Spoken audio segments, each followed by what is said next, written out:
Bueno, estimados señores directores, directoras y docentes, responsables de convivencia y también otros docentes que están participando, entiendo que estamos de las instituciones educativas focalizadas en la intervención de convivencia escolar y seguramente también otros docentes que no son de las instituciones focalizadas, pero han sentido interés hacia el tema y están participando. Bien, entonces vamos a empezar. Hoy día vamos a hablar del tema de ciberacoso y otros tipos de violencia en entornos virtuales.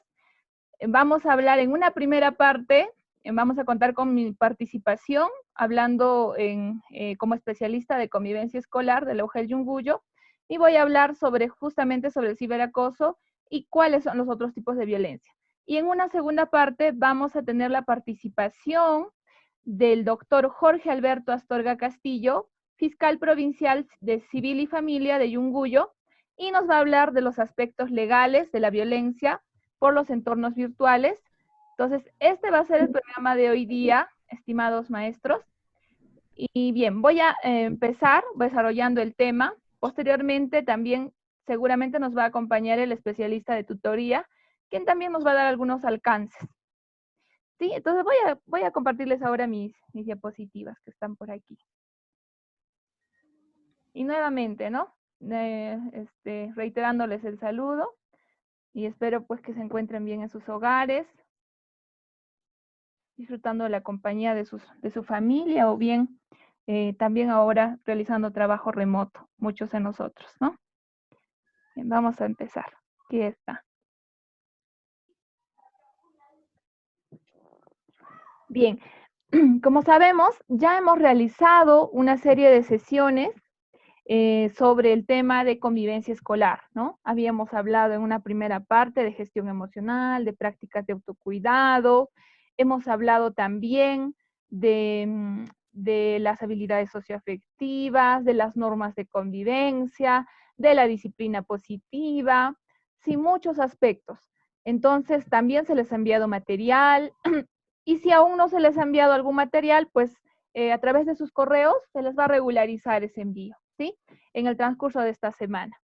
Bien, ahora entonces nos toca hablar de la sesión 7 con respecto a la programación que nos envían desde el Minedu, que es el ciberacoso y otras formas de violencia en entornos virtuales. Y aquí vamos a hablar de, por ejemplo, aquí está una imagen, ¿no? El ciberacoso, el cibercuidado, dice, ¿no? En ti confío, ¿no? Esta imagen introductoria para hacernos pensar también en el tema, en lo que vamos a hablar hoy día. Entonces, ¿qué cosa es el ciberacoso? El ciberacoso, como acá lo estamos poniendo también, o intimidación por medio de las tecnologías digitales, puede ocurrir en las redes sociales, las plataformas de mensajería, los juegos, los teléfonos móviles, ¿no? Por cualquier tipo de estos medios virtuales. Y lo que tenemos que ver es que sea un comportamiento que se repita, que busque atemorizar, enfadar o humillar a otras personas. ¿Sí? Por ejemplo, esas se pueden manifestar como, puede ser que se esté difundiendo mentiras o publicando fotografías vergonzosas de alguien en las redes sociales, enviando mensajes hirientes o amenazas a través de las plataformas de mensajería, hacerse pasar por otra persona, enviar mensajes agresivos, ¿no? Entonces, normalmente el acoso cara a cara y el ciberacoso ocurrían a menudo, ¿no? Pero ocurre que el ciberacoso deja una huella digital, o sea, es permanente, ¿no? Como tenemos un celular al lado, pues tenemos la sensación incluso de que todo el tiempo nos están agrediendo. Y eso siente la víctima, que todo el tiempo la están atacando por todas partes, hasta en su propia casa, ¿no? Incluso puede pensar que no hay escapatoria. Entonces, esto es algo que antes quizás no lo veíamos tan a menudo, pero ahora, como nuestra forma de interactuar es por medios virtuales, ¿no? Sea WhatsApp, a veces por el Facebook de la institución o por el Messenger, ¿no? Hacemos también salas virtuales. Entonces, puede ocurrir estos tipos de violencia. Por eso también es que lo estamos tocando ahora. Y este ciberacoso puede durar a lo largo del tiempo y puede afectar a la víctima de muchas maneras. Por ejemplo, Mentalmente, la víctima se puede sentir preocupada, avergonzada, hasta estúpida, ¿no? Puede sentir eso, tener esa sensación, enfadada. Entonces puede tener ideas o creencias hasta irracionales de lo que puede estar pasando, ¿no? Pensar que por algo que le dice a alguien, todos los demás la ven así. Entonces, puede haber muchas alteraciones a nivel de sus pensamientos. También puede sentirse afectada. A ver, vamos a silenciar nuestros audios. Entonces, puede sentirse afectada emocionalmente, como sentirse avergonzada y perder interés por lo que le gusta incluso, ¿no? Ya no le va a gustar lo mismo, o sea, ya no va a tener disfrute al hacer actividades que normalmente sí disfrutaba.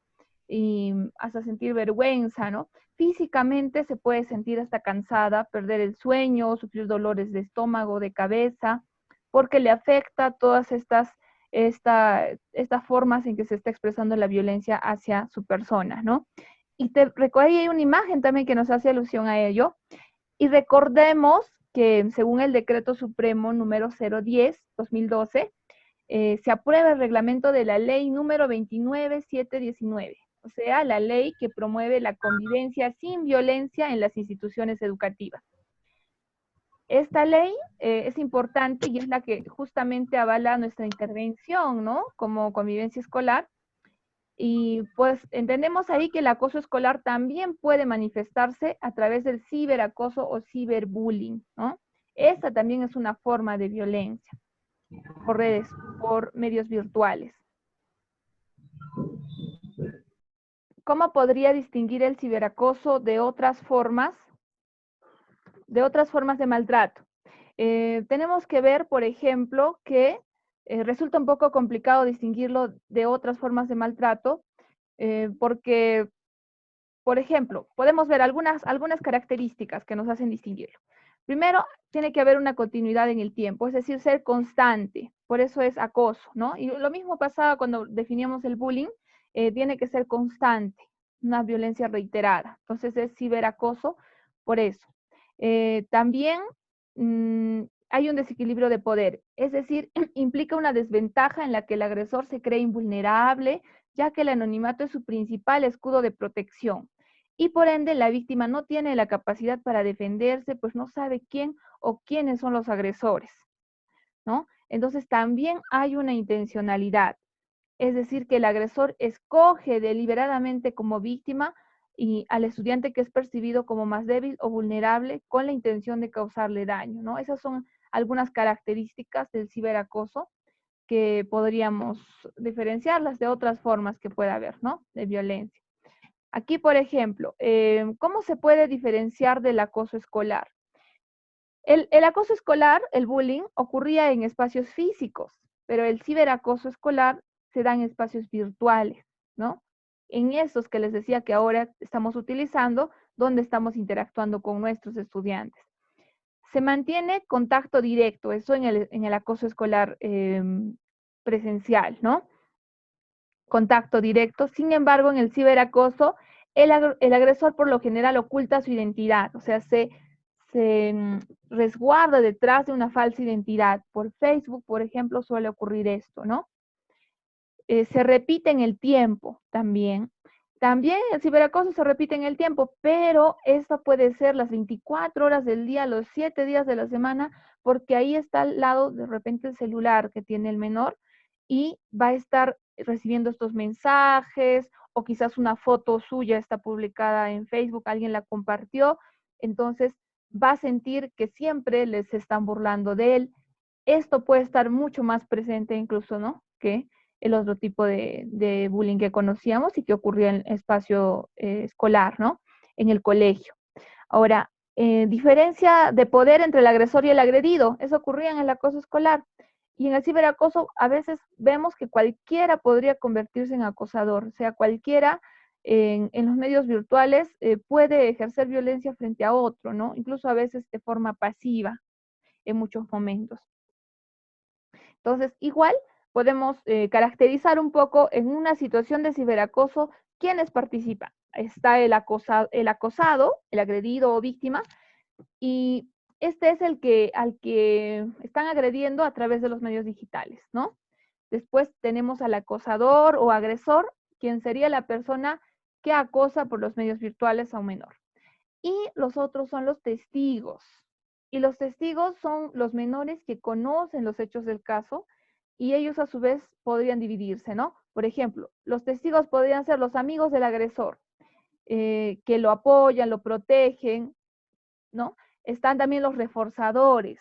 Aunque no necesariamente acosan de manera directa, observan las agresiones y las aprueban, incitándolas. Por ejemplo, en un WhatsApp grupal puede ser que estén comentando algunas cosas, le insultan a un compañero y los demás, ah, sí, sí, él siempre ha sido así y lo siguen reforzando, ¿no? Entonces ellos serían los reforzadores. También están los observadores, los que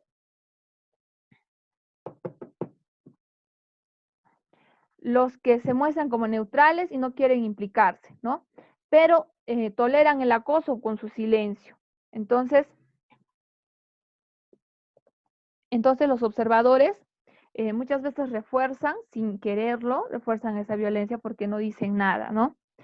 Los defensores pueden llegar a solidarizarse con la víctima del acoso y en algunos casos es gracias a ellos que las autoridades de la institución educativa o los padres del menor toman conocimiento del caso, ¿no? Entonces, los defensores pueden ser los que en la conversación grupal comienzan a decir, no, no está bien insultar al compañero, ¿por qué están insultándolo a mi amigo? O no debemos actuar de esas maneras, ¿no?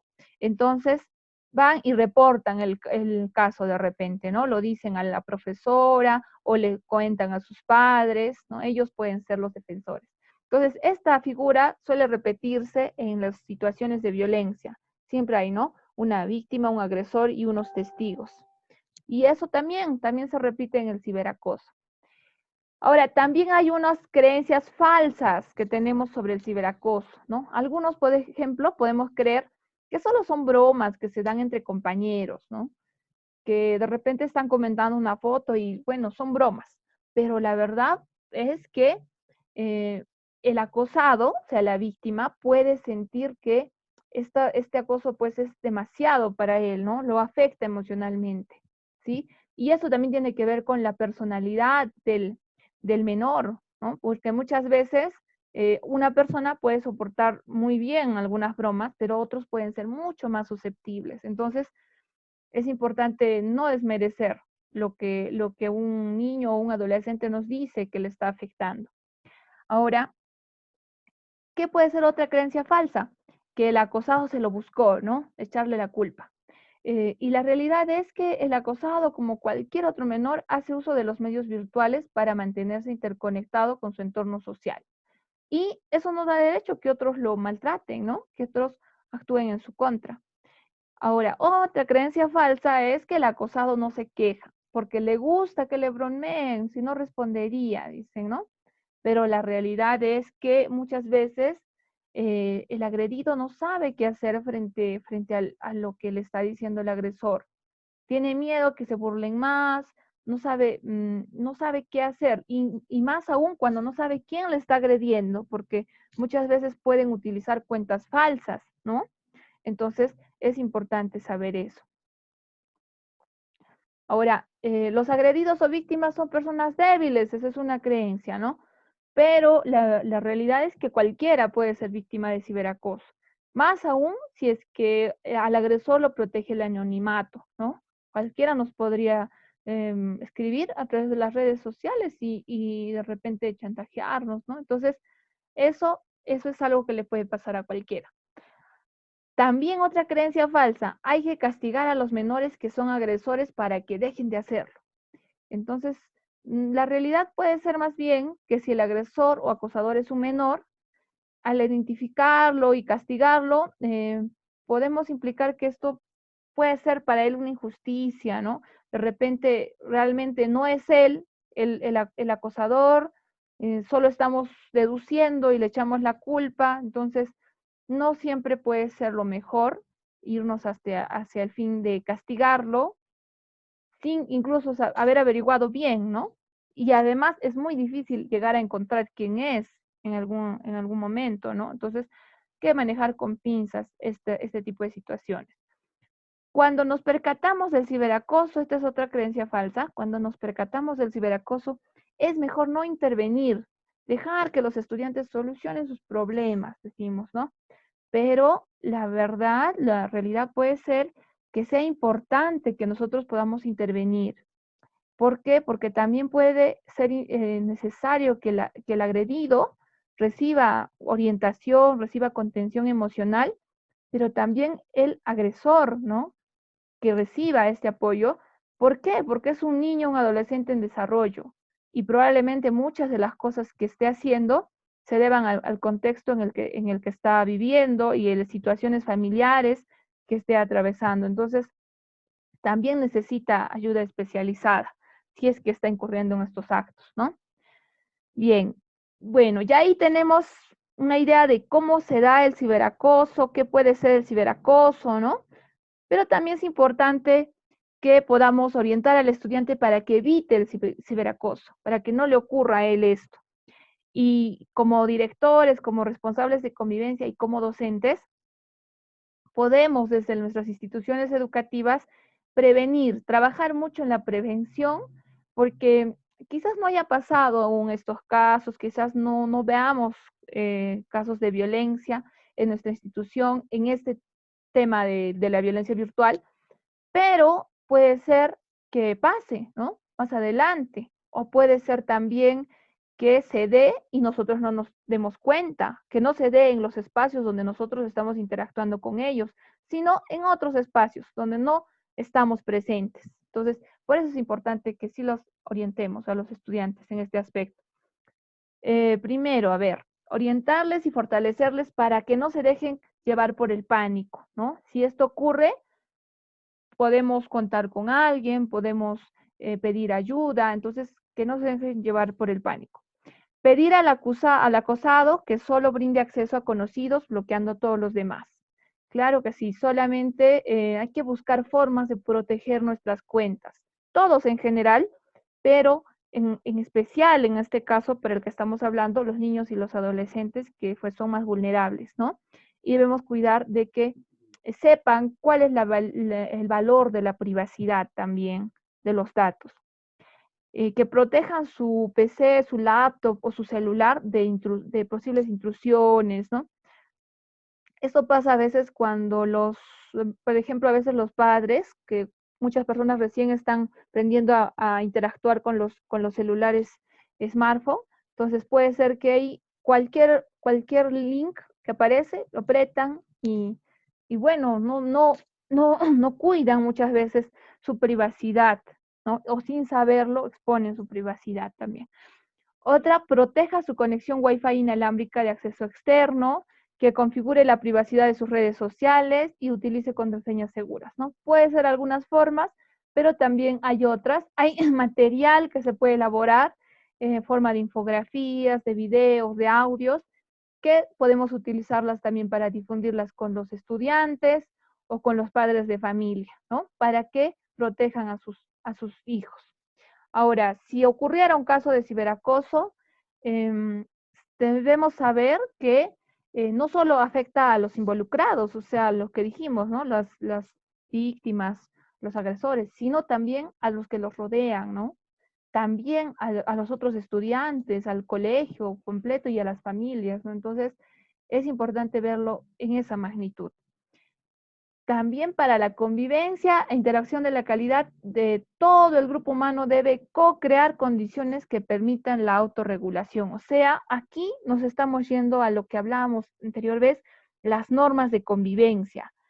Debemos de promover que estas normas de convivencia permitan justamente esta autorregulación de la interacción entre los adolescentes y también pensar lo que decíamos, ¿no? Las medidas correctivas, todo esto en el marco de la protección de los derechos del niño y adolescente. Entonces, por eso planteamos la disciplina positiva, ¿no? Para que nos ayude a regular todas estas conductas que se puedan presentar. Y finalmente, como dice aquí también, ¿no? La aplicación de acciones consensuadas y el uso de protocolos no solo debe ser entendido en un sentido sancionador, ¿no? sino debe ser entendido como una oportunidad que ayude a visibilizar las condiciones para mejorar la convivencia. O sea, que sea importante saber que estas normas de convivencia, que estas acciones y estos protocolos que conocemos, finalmente nos van a ayudar a mejorar la convivencia en nuestra institución y entender que se puede restaurar si se quiebra en un momento, ¿no? Ujú. Bien, debemos siempre garantizar la protección de los niños, niñas y adolescentes, la confidencialidad y la privacidad también, ¿no? Y se debe desarrollar una intervención sistema, o sea, todos debemos estar conectados en nuestra institución de tal manera que sepamos qué hacer frente a un hecho y hallemos una forma interna, ¿no? De poder regular estas conductas que pasan, de poder actuar adecuadamente, ¿no? Y evitar también la revictimización.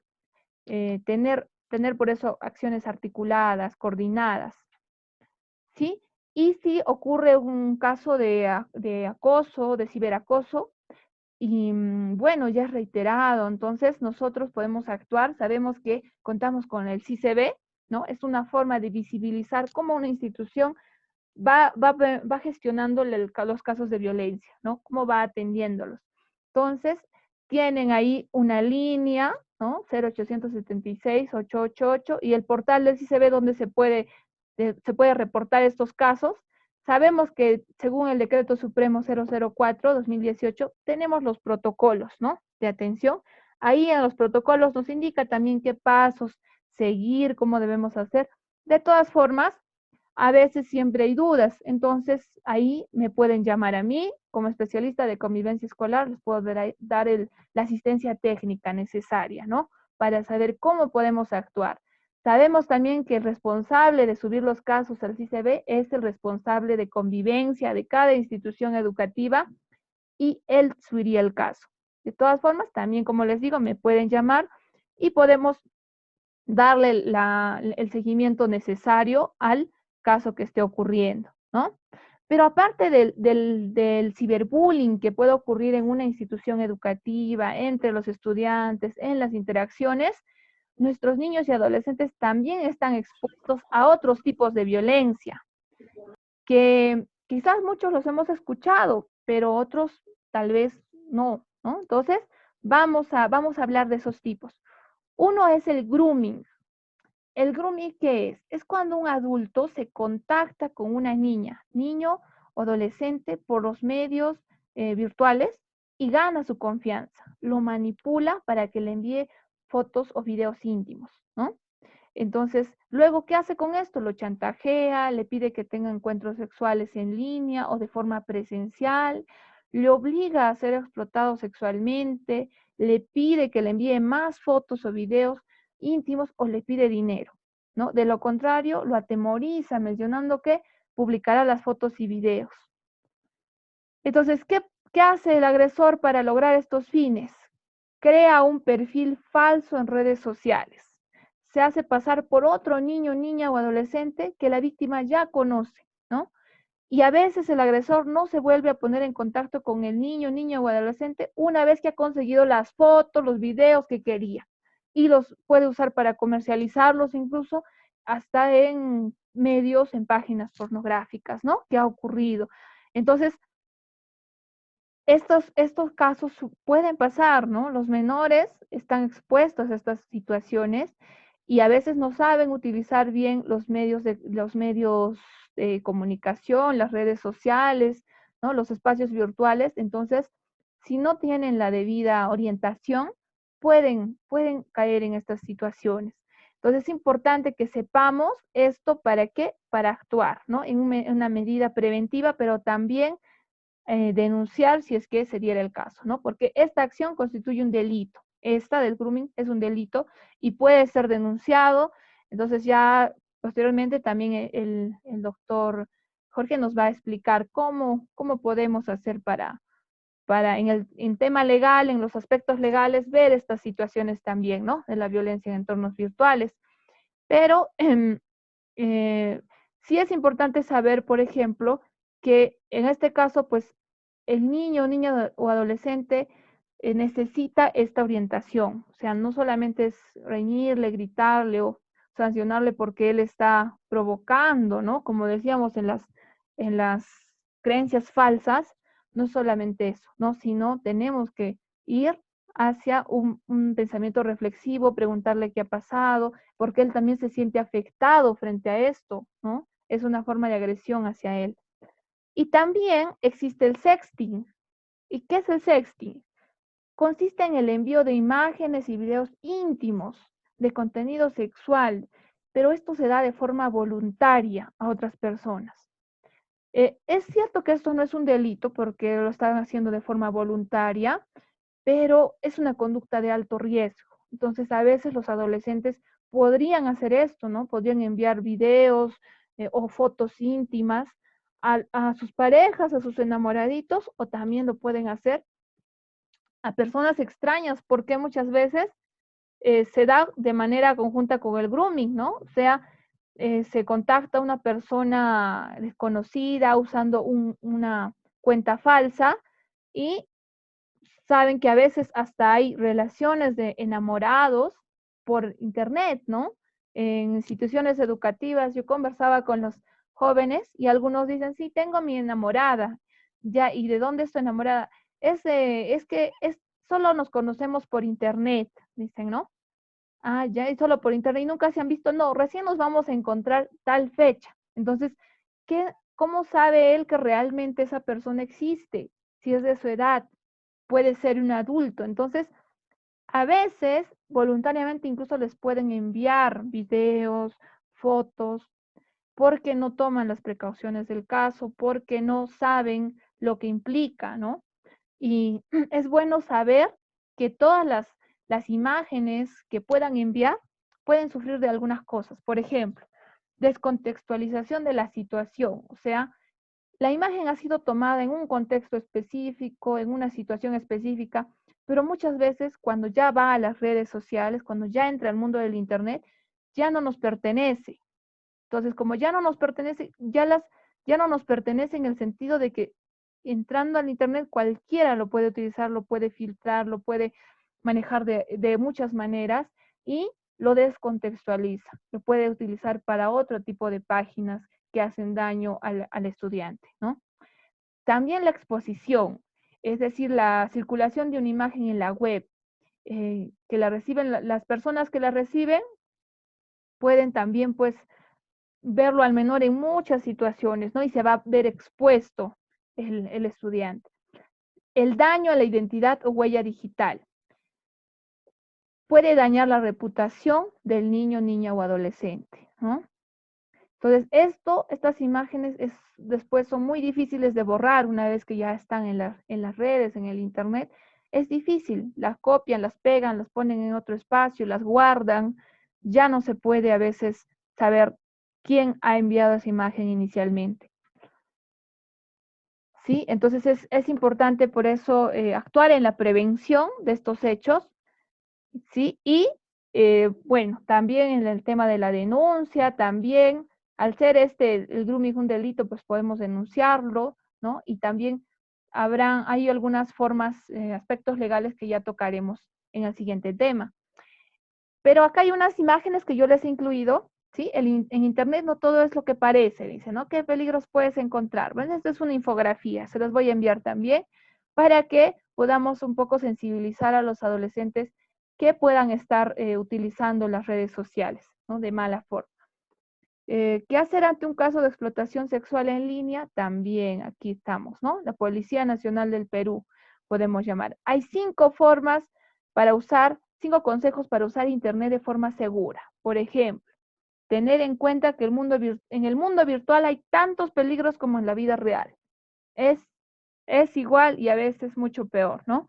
Tú tienes el control de tus redes sociales, configúralas para que sean seguras. Eso también, ¿no? 3, publica información personal como dirección, ubicación o teléfonos puede ser muy peligroso. Claro, no hay que publicar todo. Y 4, desconfía de aquellos usuarios que no conoces personalmente. ¿Por qué? Pueden ser depredadores sexuales que se hacen pasar por amigos virtuales. 5, si algo que subes o envías por internet puede ser usado para hacerte daño, mejor no lo subas, ¿no? Entonces, este tipo de información puede ser útil, puede ayudar para que prevengamos, ¿no?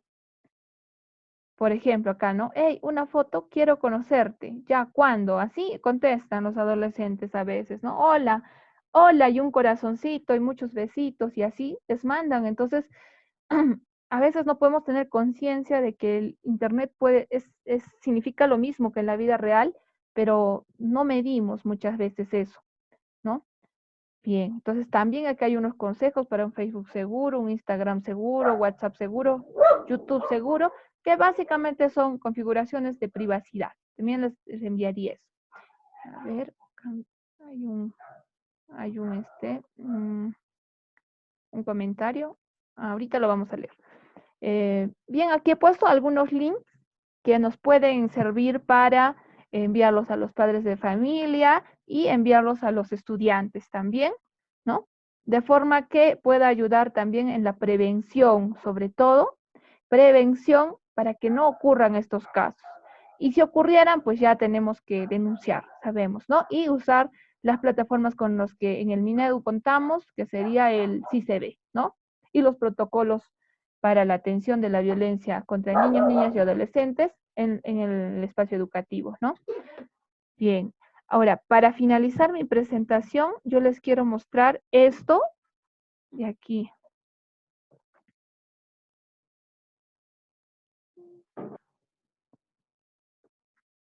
A ver, aquí les quiero mostrar esto. ¿Dónde está? Esta, ya sí se ve, parece que sí se ve. Esta es una plataforma donde los adolescentes pueden aprender de estos temas que hemos hablado hoy día. ¿Ya? A ver, aquí está. Así es, alto al ciberacoso. Entras y aquí está. Es un curso pequeño, interactivo. Escribe tu nombre y apellido y luego selecciona iniciar sesión. Te dice escribe tu nombre y apellido, ¿no? Entonces ahí le pones nombre y apellido. Y aquí, Hola, ¿cómo estás? aquí sigue. Es Claudia. Me fascina escuchar música y descargar apps desde mi celular o computador. Tengo muchos amigos.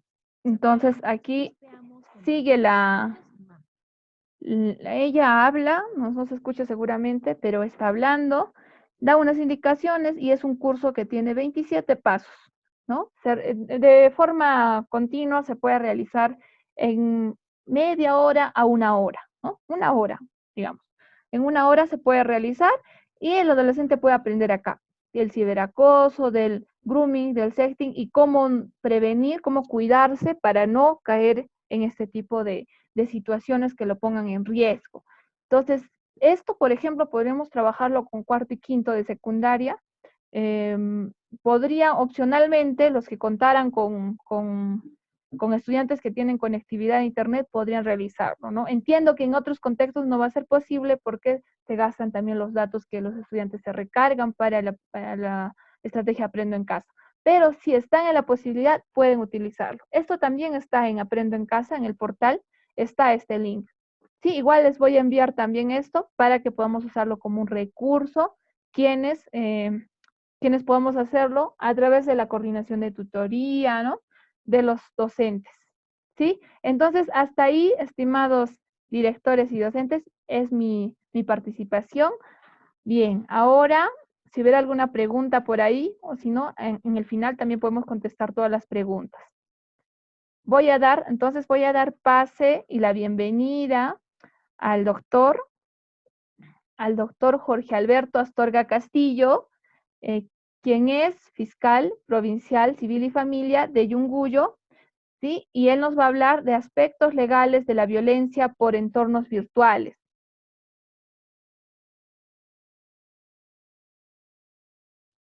Doctor Jorge, ¿se encuentra usted en la sala? Buenas tardes con todos nuestros amigos, los directores de las diferentes escuelas y colegios de nuestra provincia de Yunguyo. Ante todo, agradecerle a nuestra amiga, la especialista en convivencia escolar, por invitarme a esta charla, a este conversatorio, que considero siempre es oportuno dada que las circunstancias que nos tocan vivir y las experiencias por las que pasamos a veces en el trabajo fiscal, nos obligan a estar siempre presentes en este tipo de capacitaciones con aspectos legales, toda vez que las normas, como primer propósito, siempre tienen como finalidad la de prevenir la comisión de delitos.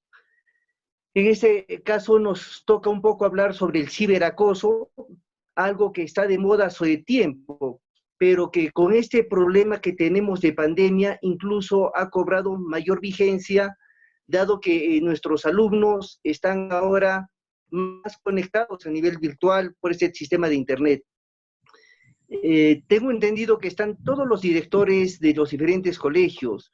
Qué bonito sería que de pronto todos ustedes en algún momento le dediquen un solo día a este tema legal para que puedan compartirlo con sus profesores, que son quienes directamente tienen el contacto día a día con los alumnos. Esto les digo porque la incidencia de violencia y de delincuencia juvenil cobra mayor fuerza en los ámbitos sexuales, y este tema del acoso, de ciberacoso, tiene una serie de relacionamientos con toda clase de delitos, ¿no? Desde el tema sexual, el tema del chantaje, la violación de la intimidad personal. Hay muchos temas que engloban básicamente y que se inician a través de este acoso o ciberacoso. Ya nuestra amiga la psicóloga muy acertadamente les ha dado un panorama de todo lo que es el acoso. Hay diferentes tipos de acoso, los ha desarrollado de una forma brillante, y nosotros vamos a tocar el tema del acoso y vamos a tocar un poco una de sus modalidades, que es el acoso sexual, ¿no es cierto? Que es lo que generalmente se está presentando en nuestros estudiantes. Ahora bien, la normatividad en nuestro país no data de hace muchos años. El año, por ejemplo, 2003, recién se promulgó una ley. Esto fue, si mal no recuerdo, el 26 de febrero del año 2003, que fue una de las primeras leyes que estaba básicamente relacionado a lo que era Ley de Prevención y Sanción del Hostigamiento Sexual.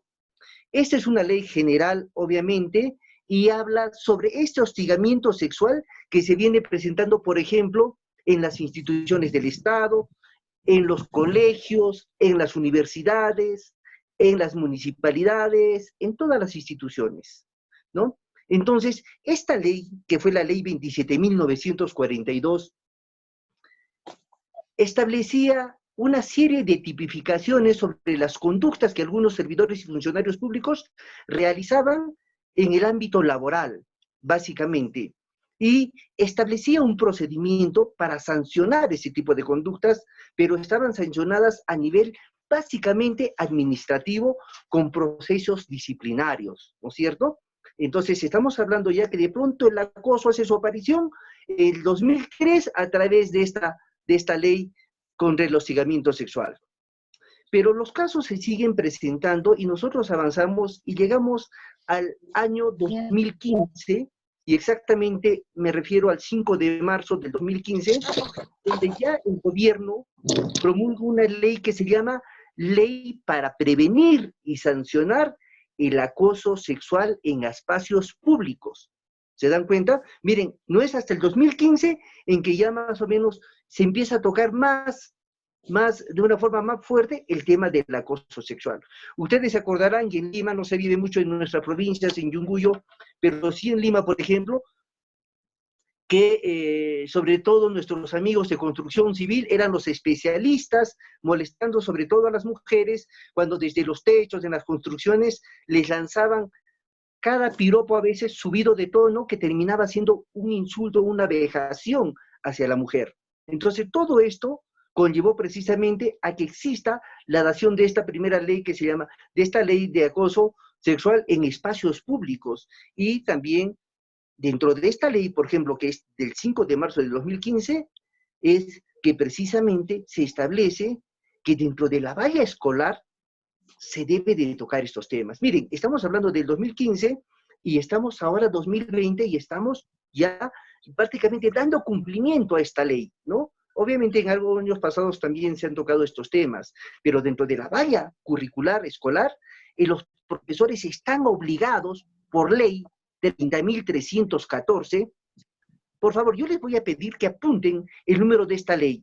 Ahora todos tenemos acceso a Internet, bueno, la gran mayoría, solamente ponemos ley 30.314, es una ley que tiene pocos artículos, no son muchos artículos, y de fácil comprensión, pero que nos van a abrir la mente de una forma amplia para establecer bien este tema del acoso y después el ciberacoso, porque el ciberacoso está tocado de alguna forma dentro de estas normas. Entonces yo les hablaba de que esta ley 30.314 era la ley para prevenir y sancionar el acoso en espacios públicos. Bueno, esto tenía una especie de connotación administrativa porque se hablaba de que se les tenía que imponer unas multas como sanciones. Pero la cosa ha ido avanzando un poco más, dadas las circunstancias que nuestro país ya estaba viviendo en relación a este tema de acoso. Y recién en el año 2018, exactamente el 11 de septiembre del año 2018, el Estado peruano da una ley que es el Decreto Legislativo 1410. ¿Cómo se llama este decreto legislativo? Se llama Decreto Legislativo que incorpora el delito de acoso. Uno, el delito de acoso en su forma general. El delito de acoso sexual, ya como una modalidad del delito de acoso.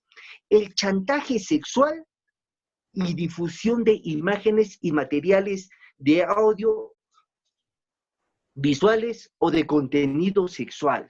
¿Se dan cuenta? Entonces, el 11 de septiembre del 2018, nuestro legislador incorpora al Código Penal 4 artículos que están vinculados al tema del acoso, al acoso sexual, a la exhibición de imágenes, la difusión de imágenes, material audiovisual y todo con contenido sexual. Entonces, ¿cuáles son estos 4 artículos?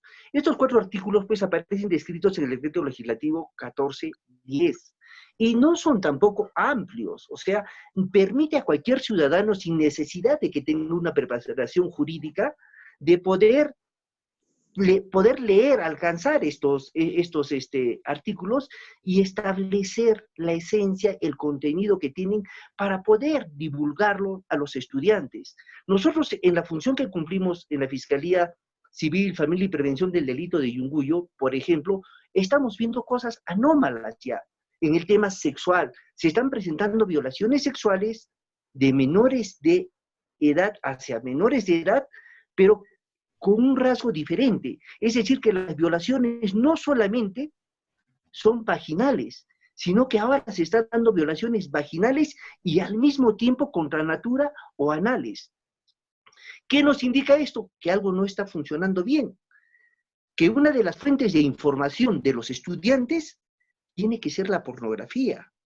De lo contrario, no se entendería cómo un menor de 16, 17 años esté violando a su compañera por vía anal o contra natura, ¿no? No solo por vía vaginal.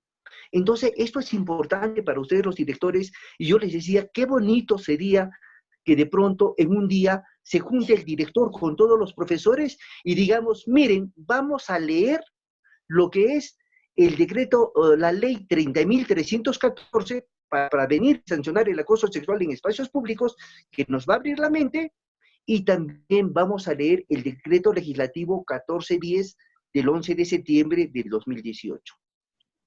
No les voy a decir que lean la ley 27.942 del 26 de febrero de 2003, que es la ley contra el hostigamiento sexual, porque esto de alguna forma está vigente, pero ya es más, está recogido más punitivamente en estas últimas leyes que les he indicado.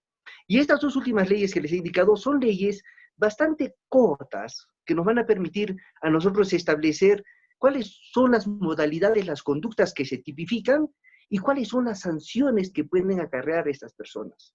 Esto lo necesitamos no solamente para enseñarlo a los alumnos, porque se dan dentro del ciberacoso, sino para que también nosotros como profesores como directores, como personas mayores, adultas, tengamos conocimiento de lo que establece la ley y lo grave de las sanciones que se dan. Porque acordémonos también que tenemos casos nosotros de relacionamientos y violaciones sexuales de algunos profesores o malos profesores hacia algunas alumnas y que han merecido penas y están en procesos con prisiones preventivas y todo lo demás. Y esto a veces se da por desconocimiento de la norma. ¿Y cómo se suscitan este tipo de cosas? A través precisamente de este acoso cibernético, porque ya sabemos ahora que todos los estudiantes cuentan con un celular, que los programas favoritos o las aplicaciones favoritas que ellos manejan son básicamente el WhatsApp, son el Facebook, ¿no? Son de repente el Twitter, y a través de este tipo de aplicaciones se van cometiendo delitos de acoso, como bien ya lo ha explicado nuestra amiga la psicóloga. ¿Qué dice la ley para prevenir y sancionar el acoso sexual, por ejemplo?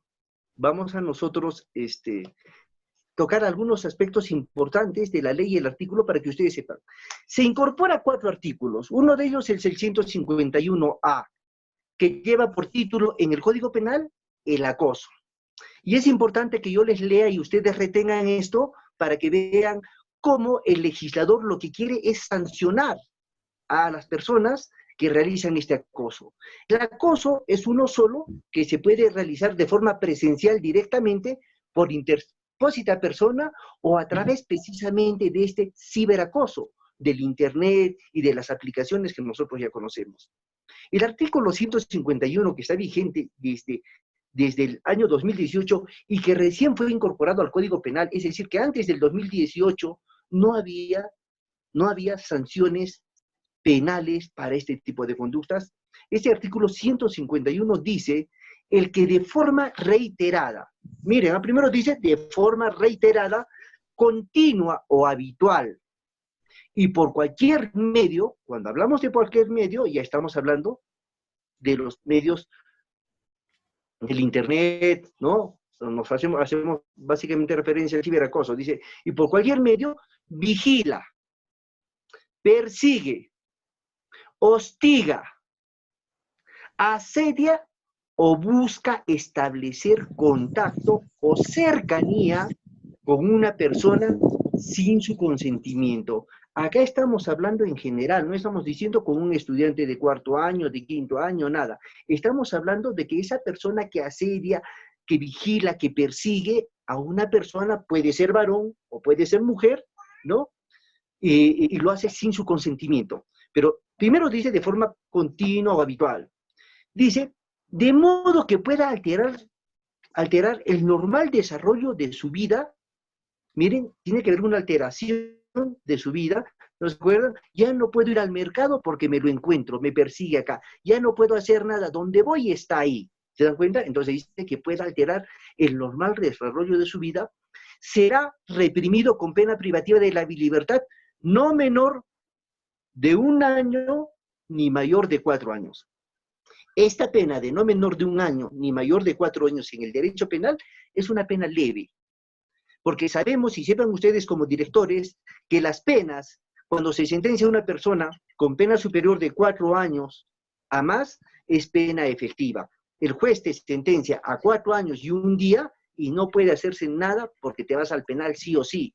Pero si la pena es de 4 años para abajo, el juez puede utilizar su discrecionalidad y decir que esa pena la cumplas en tu casa bajo un régimen de conducta, ya sea firmando en el juzgado, realizando algunas medidas que el juez te instruye, no visitar lugares de dudosa reputación, no acercarse a tal persona, qué sé yo, ¿no? Entonces, este acoso que les he dicho que es de 1 año a 4 años, es un acoso genérico. Es un acoso genérico que vamos a ver que no es el que se da todos los días, que hay algo más fuerte. Dice, la misma pena, continuando con este artículo 151, dice, la misma pena se aplica al que por cualquier medio vigila, persigue, hostiga, asedia o busca establecer contacto o cercanía con una persona sin su consentimiento, de modo que altere el normal desarrollo de su vida cotidiana. Hasta ahí es lo mismo, aun cuando la conducta no hubiera sido reiterada, continua o habitual. ¿Se dan cuenta? O sea, en el Perú es uno de los pocos países donde en el acoso no necesariamente tiene que ser permanente, continuo o habitual. En esta parte nos dice, oye, esto también puede constituir delito si es que esta conducta de vigilancia y todo lo demás no es habitual, no es continua.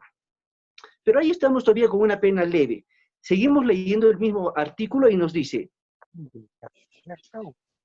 igual pena se aplica a quien realiza las mismas conductas valiéndose del uso de cualquier tecnología de información o de comunicación. Entonces, en esta parte, el tipo penal ya está refiriéndose a las personas que utilizan otros medios como el tema del Internet o la tecnología para conseguir este tipo de cosas, ¿no es cierto? Si yo de pronto soy el trabajador del municipio que controlo las cámaras de la ciudad y estoy persiguiendo a una persona, a una mujer determinada, aprovechándome de ese medio, por más que esté lejos, estoy de repente realizando este acoso. Quizás la persona no pueda enterarse en un primer momento, pero obviamente cuando se entere, sí se va a sentir hostigada, se va a sentir que no es libre, ¿no? En una segunda parte del artículo dice, la pena privativa de libertad será no menor de 4, miren, ya hemos llegado como pena mínima a 4 años, ni mayor de 7 años, es decir, que si tú incurres en este delito y te sentencian, lo más seguro es que termines en el penal, ¿ya? Estamos hablando de una pena no menor de 4 años ni menor de 7 años, e inhabilitaciones, ¿en qué caso? ¿No?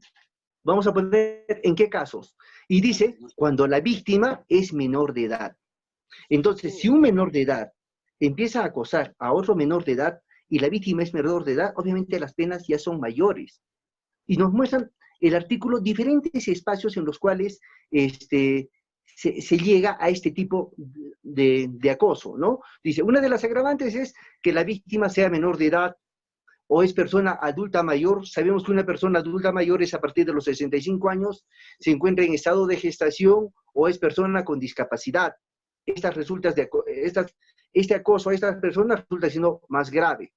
Otra posición es la víctima y el agente tienen o han tenido una relación de pareja, son o han sido convivientes o cónyuges, tienen vínculo parental, consanguíneo o por afinidad. Mientras se está hablando dentro del parentesco o de que las personas han tenido un relacionamiento, este hecho ya de por sí constituye una agravante y la pena ya no va a ser de 1 a 4 años, sino de 4 a 7 años. ¿Se dan cuenta? La víctima se encuentra en condición de dependencia o subordinación con respecto a la agente. Miren, este inciso es importante. Cuando la víctima se encuentre en condición de dependencia o subordinación con respecto a la agente, un profesor, un director, tiene esa subordinación hacia los escolares, está en un contacto directo. Entonces, hay que tener mucho cuidado y recomendar eso a los profesores también, porque incurren dentro del delito de acoso en un extremo de gravedad, porque ya están dentro de una de las circunstancias agravadas del tipo penal. Y finalmente dice, la conducta se lleva a cabo en el marco de una relación laboral, educativa o informativa de la víctima. Pasa lo mismo, hemos tenido un caso en Yunguyo en el cual un profesor ha tenido acercamiento a una menor, se ha escuchado un poco en la radio, no vamos a dar mayores detalles, pero se encontraba dentro de una relación educativa o formativa de la víctima. Y queremos que en este caso, si mal no recordamos, esta persona está privada de su libertad, ¿no es cierto?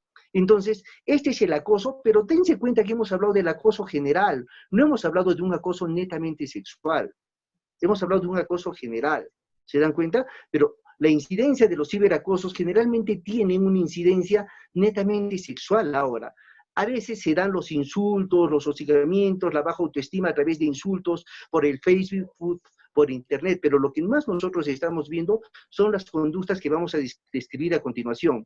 En ese decreto legislativo 1410 también se ha impulsado el artículo 154b, se ha incorporado al Código Penal, dice difusión de imágenes, materiales audiovisuales o audios con contenido sexual. Esto, por ejemplo, se está dando con mucha normalidad. Estamos viendo todos los días en las noticias, hemos visto hace poco en el tema de este muchacho Vice, creo que es un actor de televisión, donde aparecen algunas imágenes y él está desesperado porque se le venía el proceso penal. Hemos visto este tema de acoso en el caso del excongresista Johnny Lescano, O sea, todo esto está enmarcado dentro de estos artículos. Y esto es lo que se está dando con mucha, vamos a decir, con mucha incidencia. Pensamos, ¿por qué? ¿Por qué? Porque no se está capacitando al alumno sobre estos temas. Porque los profesores de repente, pienso, ojalá me equivoque, no están diciéndole a los alumnos en las aulas que el estar hostigando a través de estas aplicaciones o el estar mandando imágenes, fotografías o alguna situación de ellas, conllevan a la comisión de delitos graves, ¿no? Este ciberacoso está enmarcado dentro de la ley de acoso. Rápidamente voy a leer el artículo 154b. Dice, difusión de imágenes materiales, audiovisuales o audios con contenido sexual. El que sin autorización difunde, revela, publica, cede o comercializa imágenes, materiales, audiovisuales o audios con contenido sexual de cualquier persona, o audios con contenido sexual también de cualquier persona que obtuvo con anuencia, reprimido con pena privativa de la libertad, no menor de 2 ni mayor a 5 años y con 30 a 120 días multa. La difusión de imágenes es un delito y esto hay que explicarle a los alumnos. Y esto lo tienen que saber los profesores. Estamos viendo que con esta modernidad y con esta falta de preparación de los hijos a veces en las casas, estos se están consiguiendo, o las mismas chicas se toman imágenes íntimas, y después estos muchachos, ¿qué están haciendo? Cuando se pelean, cuando discuten, simplemente las divulgan, simplemente las cuelgan en las redes sociales, ¿no? ¿Y este hecho qué? Este hecho encuadra perfectamente en el artículo 154b de difusión de imágenes. ¿Y cuál es la pena? La pena, pues, privativa de libertad del tipo base es no menor de 2 años ni mayor de 5 años. Ese es el tipo base. Pero decimos que la pena se va a incrementar en algunas circunstancias. Dice, la pena privativa de la libertad será no menor de 3 ni mayor de 6 años, miren cómo ya subimos a 6 años, cuando concurra cualquiera de las siguientes circunstancias. Cuando la víctima mantenga o haya mantenido una relación de pareja con el agente, son o han sido convivientes o cónyuges. Aquí está el enamoramiento. Ahí está el enamoramiento. Se da también entre profesores, entre personas casadas, qué sé yo, pero también está el relacionamiento sentimental, el enamoramiento acá. Entonces, el hecho de que yo difunda la imagen íntima de mi enamorada, que de pronto se tomó una foto o me la envió mostrándome los senos, ya pues constituye esta conducta, ¿no es cierto? O cuando para materializar el hecho utilice redes sociales o cualquier otro medio que genere una difusión masiva. Estas cosas, miren, este tema del ciberacoso conlleva muchas veces al suicidio, y se han dado muchos casos en el mundo, en los cuales los menores no resisten este tipo de vejación que resulta, porque todo el mundo, de repente, en las redes sociales, como es masivo y hay una gran pluralidad de personas que ven este tipo de cosas, pues el daño que se causa es enorme, es grave. ¿Se dan cuenta? Entonces, esto tiene que prevenirse por parte de los profesores a los alumnos, para que ellos sepan perfectamente que esto está penado, que eso constituye delito y que incluso les puede costar la libertad. Pero si no les hablamos estos temas a los alumnos, señores directores, es probable que esto ocurra. Y después empiece a pasar y con situaciones lamentables. Acordémonos que las redes sociales tienen su lado positivo, pero tienen mucho del lado negativo. Y cuando aparece de pronto una imagen íntima, alguna situación de este tipo, no se puede parar con un proceso judicial. Las imágenes quedan a veces en las redes colgadas años de años. Uno puede haber pasado 20, 25 años y uno simplemente googlea y encuentra la imagen. Son difíciles de borrar a veces, se tiene este problema. Ojalá que con el tiempo se mejore. Entonces, señores directores, es importante tocar este tema. El artículo 176b introducido al Código Penal, ya habla directamente del acoso sexual. Estamos hablando ahora de un tema netamente sexual. Dice, el que de cualquier forma vigila, persigue, hostiga, asedia o busca establecer contacto o cercanía con una persona sin el consentimiento de ésta para llevar a cabo actos de connotación sexual, será reprimido con pena privativa de libertad, no menor de 3 ni menor de 5 años. Estamos hablando ya de un acoso netamente sexual,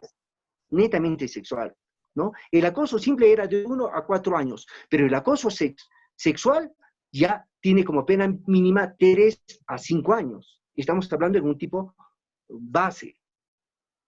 Igual pena se aplica a quien realiza la misma conducta valiéndose del uso de cualquier tecnología de la información o de la comunicación, ciberacoso. La pena privativa de libertad será no menor de 4 ni mayor de 8 años. Esta es una pena alta, de 4 a 8 años. Si concurre alguna de las siguientes circunstancias: la víctima es persona adulta mayor, se encuentra en estado de gestación o es persona con discapacidad. Otro supuesto, la víctima y el agente tienen o han tenido una relación de pareja, son o han sido convivientes o cónyuges, tienen vínculo parental hasta el 4º grado de consanguinidad o 2º grado de afinidad. La víctima habita en el mismo domicilio que el agente y comparten espacios comunes de una misma propiedad. La víctima se encuentra en condición de dependencia o subordinación con respecto al agente. La conducta se lleva a cabo en el marco de una relación laboral, educativa o formativa de la víctima. Y finalmente la víctima tiene entre 14 y menos de 18 años. Es decir, si es que existe este acoso sexual a una persona de 14 a 18 años, la pena es no menor de 4 ni mayor de 8 años, y obviamente esto lo va a obligar al fiscal, por la gravedad del delito en muchos de los casos, a solicitar la prisión preventiva. ¿Se dan cuenta? Estamos hablando de delitos que son ya bastante graves. Esto tiene que manejarse con los estudiantes. En las personas adultas mayores de 18 años, nosotros estamos hablando de un tema de prisión preventiva, pero cuando hablamos de estudiantes que son menores de 18 años, estamos hablando de penas de internamiento. ¿Y qué es una pena de internamiento? Es, al igual que una prisión preventiva, una medida de seguridad que hace que el menor infractor, en este caso, mientras dure su proceso, se vaya a un reformatorio. En este caso tenemos nosotros un centro juvenil de rehabilitación que es Alfonso Ugarte, donde los menores son enviados y que pues de alguna forma se puede asemejar a una privativa de la libertad, porque acá de igual forma al adolescente se le va a privar pues de la libertad. Entonces son hechos graves que hay que evitarlos a través de la posibilidad que tienen los directores, los profesores, de llegar todos los días con enseñanzas a los alumnos. Y finalmente, el artículo 176C, que ha sido incorporado con esta ley, es precisamente el que está relacionado al chantaje sexual. Esto lo vemos todos los días en la televisión y vemos cómo la policía interviene a gente, sobre todo en Lima, ¿no? Esperemos no verlo en Yunguyo, en el departamento de Puno, o por lo menos, y para esto pues tenemos que tener el trabajo de ustedes para evitar. El artículo 176 sí se habla sobre el chantaje sexual y dice: el que amenaza o intimida a una persona por cualquier medio, incluyendo el uso de tecnología, estamos hablando de ciberacoso, de tecnología de la información o comunicación, para obtener de ella una conducta o acto de connotación sexual, será reprimido con pena privativa de la libertad no menor de 2 ni mayor de 4 años a inhabilitación según corresponda. Es el famoso chantaje sexual. Oye, le voy a decir tal cosa a tu papá o qué sé yo, a no ser que tú te acuestes conmigo, ¿no? Mire, parece tan simple, pero el solo hecho de haberlo dicho ya nos mete a nosotros dentro de un delito. ¿Se dan cuenta? ¿Cuántas niñas de repente en los colegios están siendo objeto de chantajes sexuales, de acosos, y a veces no lo mencionan? ¿Por qué? Porque el profesor no toca estos temas, porque ellos desconocen el contexto y qué está pasando. Y ocurre lo mismo que pasa en las violaciones. ¿Por qué las mujeres, yo sigo sin entenderlo, cada vez que son ultrajadas, guardan silencio, evitan comentarlo, cuando nosotros podríamos decir que por sentido común lo ideal sería denunciarlo inmediatamente. Quizás tendríamos que recurrir nosotros al machismo que hemos vivido por años, que hace que la mujer un poco se limite en este tema, pero con penas tan severas, yo creo que denunciar a una persona pues hace que inmediatamente estos actos vayan a cesar de forma inmediata y tengan un efecto multiplicador, que quienes están pensando que este tipo de actos son normales, inmediatamente renuncien a este tipo de actitudes. Ese artículo 176, relacionado, 176C, al chantaje sexual, dice que la pena privativa de libertad, en otro párrafo, será no menor de 3 ni mayor de 5 años, e inhabilitación también, si para la ejecución del delito el agente amenaza a la víctima con la difusión de imágenes, materiales audiovisuales o audios con contenido sexual en los que ésta aparece o participa. Esto es lo común ahora, entre los enamorados, ¿no es cierto? Se está llegando a una circunstancia en la cual las parejas gustan mucho de tomarse fotos en situaciones comprometedoras, de mandarse videos, de mandarse audios a través de los medios tecnológicos, y después estos pues precisamente están sirviendo para el chantaje sexual. Y miren, la pena en este caso es no menor de 3 ni mayor de 5 años. Es una pena relativamente alta, que también de pronto puede garantizar que una persona reciba una pena privativa de la libertad. Entonces, señores directores, yo no quiero extenderme mucho, tendríamos que hablar tanto, estamos hablando solamente sobre una ley que yo la he escogido como la principal, porque podríamos hablar de las otras leyes, pero creo que esto va a servir para que ustedes puedan hacer la difusión respectiva en su momento con todos sus colegas, cuando ustedes se reúnan de repente ahora por las circunstancias de forma virtual, pero que se haga este tipo de inducción y de conocimiento a los alumnos para frenar este tipo de conductas. Tenemos nosotros que evitar de que este tipo de delitos tecnológicos, este acoso cibernético, se detenga. Y eso es completamente posible si es que nosotros capacitamos a nuestros alumnos y les indicamos que existen leyes, que existen normas que precisamente penalizan con severidad este tipo de conductas. Yo apelo a ustedes para que en Yunguyo no tengamos este tipo de delitos, para que en Yunguyo no tengamos los temas de violaciones sexuales que tanto se están dando, sobre todo en las zonas rurales. Esto obedece al desconocimiento de los alumnos que no tienen una formación sobre estos temas, y que es necesario que los docentes, durante sus enseñanzas, dediquen algunas horas para explicar este tipo de delitos. Si bien es cierto, no vamos a hacer una explicación técnica al estilo de un abogado, pero sí vamos a poder hacer una explicación dentro de un marco normal, dentro de las casuísticas que se dan, para que ellos puedan entender precisamente que estos hechos tienen mucha relevancia penal y que tenemos que nosotros desaparecer el tipo de acoso en todas sus formas, no solamente los que se den de forma cibernética, sino los que se den presencialmente o a través de interpósitas personas. Con esto yo quiero terminar, señores directores, y agradecerles a ustedes por haberme escuchado algunos minutos. Esperemos que este tema de la pandemia se pueda levantar rápido, que podamos otra vez reunirnos para quizás visitarlos en vuestros colegios y poder lanzar estas charlas directamente, sobre todo a los alumnos de tercero, cuarto y quinto de secundaria, que son los que están más desprotegidos en relación a este tipo de delitos, y que de alguna forma nuestra amiga la psicóloga trata de suplir esas deficiencias a través de este tipo de charlas y conversatorios. Si es que alguno de ustedes tiene alguna consulta, alguna duda, cualquier cosa, yo estoy muy gustoso de poder escucharlos y poder de repente contestar algunas preguntas que ustedes puedan plantearse.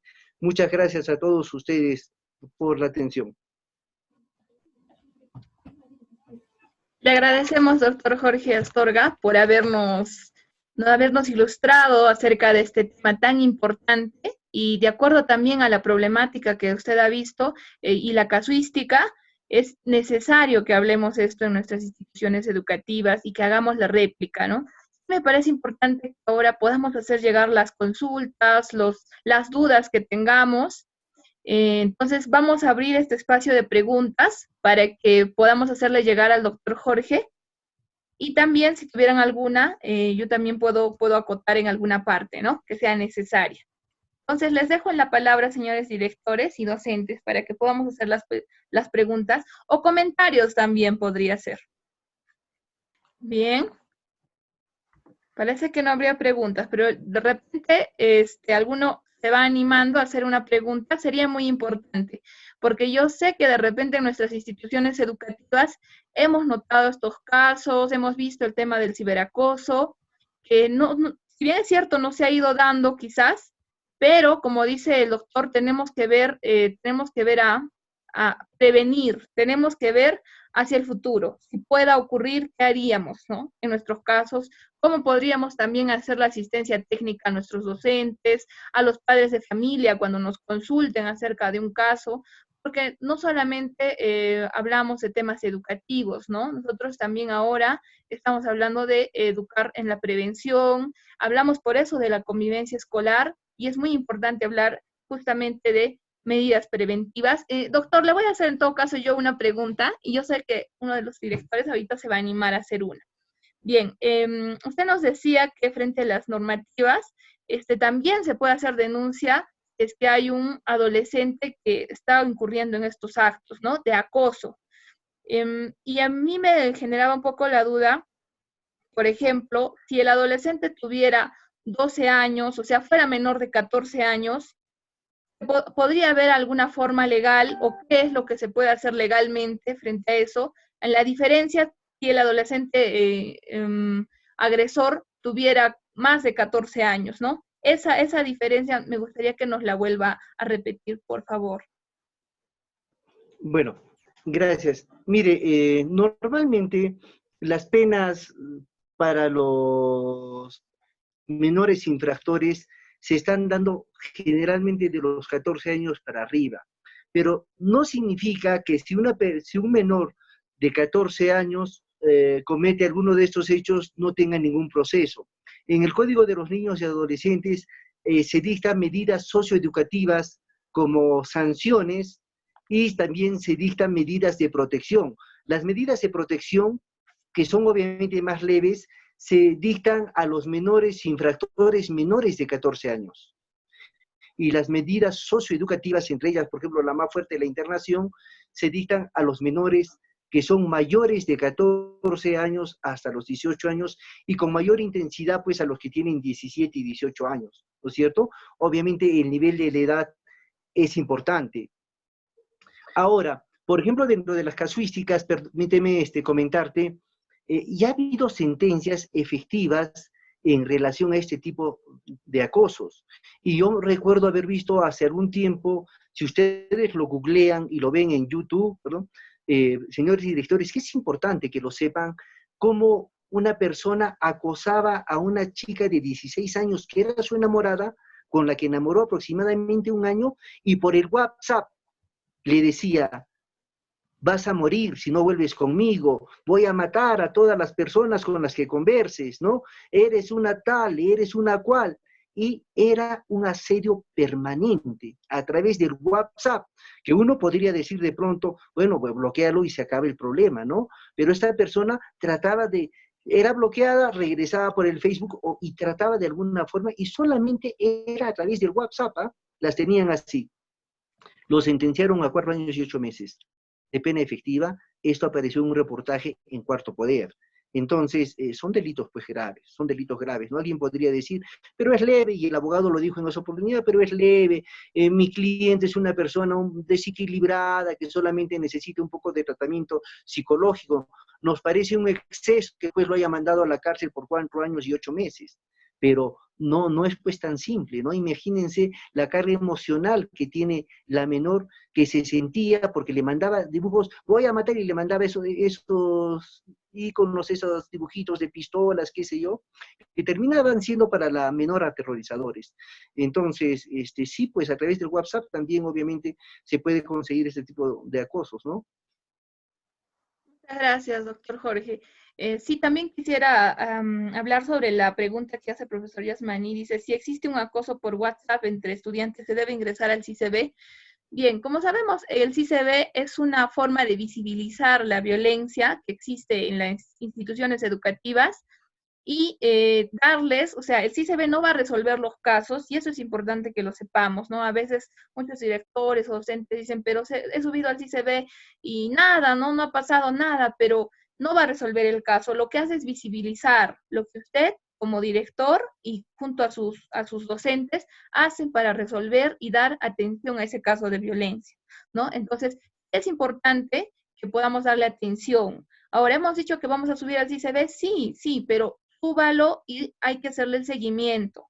Hay que no solo dejarlo y subirlo, sino hay que hacer el seguimiento que nos pide, ¿no? También darle orientación al estudiante, también tenemos que hablar con los padres, ¿no? Si es un caso ya más grave, pues tenemos que dar derivación también, ¿no? Hacer la derivación correspondiente. Muchas veces hay un caso de violencia, no es acoso, pero los se sube, y como les digo, es para visibilizar. Entonces, digamos, lo positivo de atender el caso de violencia que surja en el momento es que vamos a prevenir que no ocurra de que este adolescente, como no se le ha aplicado alguna orientación, no se le ha brindado un espacio de reflexión, porque es un niño y es un adolescente en formación de su personalidad, de su desarrollo, entonces no se le ha brindado este espacio, lo que pasa es que esas conductas se van agravando con el tiempo y posteriormente pasan lo que nos ha comentado el doctor Jorge, ¿no? Que justamente llegan a un estado en que ya son personas con conductas ya delictivas, ¿no? Entonces, para prevenir esto, sí es importante que le demos atención en el momento que ocurren. Y para eso también quiero reforzar lo que habíamos hablado anteriormente de las normas de convivencia. Es importante que las apliquemos, que las adaptemos al entorno virtual y pensemos las medidas correctivas, sobre todo, ¿no? ¿Qué se va a hacer si los estudiantes se comportan de tal manera en un espacio de interacción? ¿Cómo vamos a regular eso? Y si ocurriera un caso ya de violencia, pues sí, subimos al CICB, lo reportamos y le damos seguimiento, ¿no? Ahí el responsable de convivencia se hace cargo de hacerle el seguimiento en el portal y también pues se comunican conmigo para que pueda darles la asistencia técnica, ¿no? Y si tuvieran alguna pregunta más, señores directores y docentes, por favor, les pediría que la expresen ahora o que la escriban también, pueden hacerlo por el chat del Zoom. Perdón, acordémonos que las charlas tienen como finalidad precisamente el tema de la prevención. Nosotros podríamos hablar un poco de repente de cuál es el procedimiento una vez que se detecta ello, ¿no? Obviamente nosotros ya hemos visto muchos casos en los cuales inmediatamente a nivel administrativo ustedes canalizan este tipo de actos inmediatamente al CEN, el CEN, o sea, el centro de emergencia, mujer a la policía y la policía comunica al fiscal. Este ya es un proceso previo para iniciar una acción penal. Pero lo que queremos nosotros es, como dice nuestra amiga psicóloga, evitar, prevenir este tipo de cosas. Decirle a los alumnos que esto no puede realizarse, no debe de hacerse, para que no tengamos precisamente estos casos, para que las personas que puedan terminar resultando víctimas sean fortalecidas a través de los diálogos y las instrucciones que los profesores les dan a los alumnos, ¿no? En ese sentido. Y estoy seguro que cuando los profesores toquen este tema en el salón, los alumnos van a saber que esta es una zona prohibida en la cual no pueden ingresar. Pero si tienen desconocimiento y el y el instructor de estos alumnos no es el profesor, sino es el internet y sus videos, entonces ahí la cosa se complica. Solamente para contar eso. Muchísimas gracias, doctor Jorge. Bien, queremos agradecerle bastante por su disertación. Sé que nos va a ayudar a poder fortalecer la convivencia escolar que tenemos, también a prevenir situaciones de violencia en nuestros estudiantes, contra nuestros estudiantes, y donde a veces situaciones donde ellos muchas veces pueden convertirse en agresores. Y pues nosotros tenemos un papel formativo muy importante en este contexto y sé que cada uno de los directores y los docentes está haciendo su mejor esfuerzo, está dando lo mejor de sí en este momento tan complicado también por los retos que representa para cada uno de nosotros, pero también entiendo que podemos generar este trabajo preventivo. Como les había mencionado, hay muchos materiales que se ha elaborado, que se les va a enviar. Entonces, quisiera así el compromiso de su parte de poderlo difundir en sus medios como redes sociales, como WhatsApp de los estudiantes, poder enviarles estos mensajitos, poder hablarles también a los padres de familia, a los estudiantes sobre estos temas.